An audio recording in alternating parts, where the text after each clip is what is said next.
Hello friends, welcome back to the new video guys. Today guys we are going to talk about guys Bluetooth setting guys. In this video guys I will show you guys how can you connect your Bluetooth speaker with your Technophone device. Guys you want to connect guys any Bluetooth speaker with your Technophone, so guys you can connect. And guys now let's see how to connect Bluetooth speaker to our Technophone. In this video guys I am going to show you friends.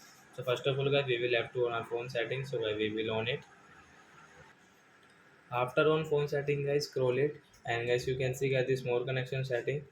So guys tap here, then guys click on your Bluetooth setting, then guys on your Bluetooth, and guys we will on our Bluetooth speaker. Then guys you can see guys in your Bluetooth guys I have this JBL speaker. So as you can see your Bluetooth this button, so we will have to press it, then guys we can connect it, and guys we will refresh it. So as you can see guys this is speaker name, so guys I will click on this speaker name to connect. So guys, it will connect automatic, then guys you can use it.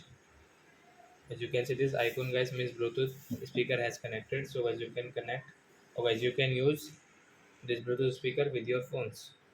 So I hope friends you have understood how to connect Bluetooth speaker to our Techno phone. So that's it guys, thanks for watching guys. Now we will meet on next video guys with new topic.